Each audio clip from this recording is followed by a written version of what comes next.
Professor Snyder. Thank you for your scholarship. Thank you for your very strong opening statement showing the links between China and Russia that many members of Congress are already praising. My friend Richard Levin would be proud of you having his professorship.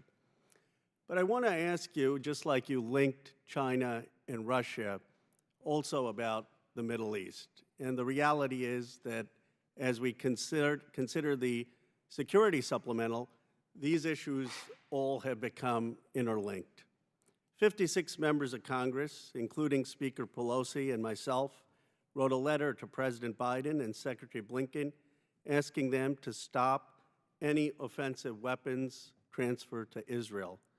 Do you agree with Speaker Pelosi, myself, and 56 members, especially given what you've written about Netanyahu, that this is not the time to provide offensive weapons?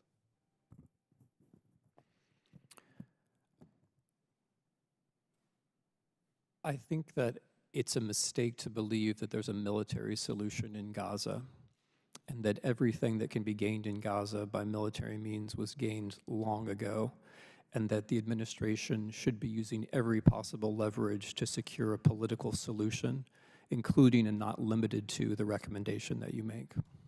I appreciate that. A lot of my Democratic colleagues listen to you religiously, so I'm hoping they'll listen to you about this.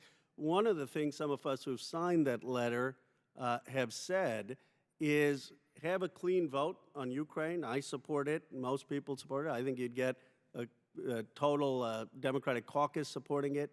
And when it comes to the Israel aid, many of us would support the defensive aid. Some may not, but many would support Iron Dome and others. We just don't want the offensive weapons linked in that package. Do you agree that it makes sense to have separate votes on Ukraine, Taiwan, Israel? I'm going to refer to Mr. Comer's definition of the limits of my expertise. These are political matters on which you will have better judgment than I. You have good judgment. I mean, what would you recommend? I believe that it was politically understandable, but strategically erroneous from the beginning to link the Israel-Gaza conflict with the Russia-Ukraine war. They're two very different kinds of conflicts, and almost any attempt to bring the two of them together creates more friction and misunderstanding than anything else.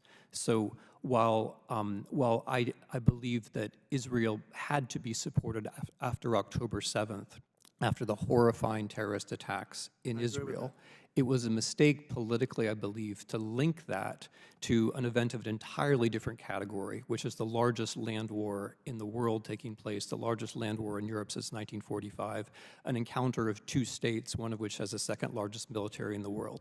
These are two very different kinds of conflicts. The Israeli-Gaza conflict will hopefully be brought to a political solution this summer.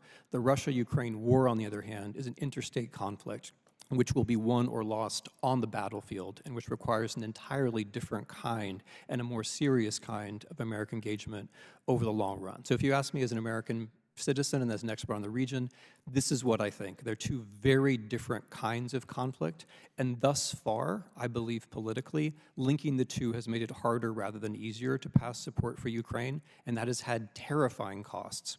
Not just on the Ukrainian battlefield where people are dying unnecessarily, and not just for Ukrainian civilians who are losing territory and as a result being killed or tortured, but also for our overall position in the world. I really appreciate your saying that, because there are many of us, the minority in the Democratic caucus, but who have been making your point that let's not have a linkage of these two so that we can vote clearly for the Ukraine aid. Some of us are fine also providing defensive weapons, but don't want to just give a carte blanche to Netanyahu, which I think you have articulated here. I'm hopeful our leadership will listen to you. I'm hopeful Speaker Johnson will listen to you. And I think as much as those who praised your opening statement praise that, they should listen to your advice on this issue. I'll give you the last word. Well, if I could have the last word. The point that I made earlier about the linkage between China's political warfare and Ukraine is very real. All of the Chinese messaging on this issue is on one side of this issue, all of it. And so if we're serious about resisting Chinese political warfare, passing aid for Ukraine this week would be a sign of that seriousness. Thank you.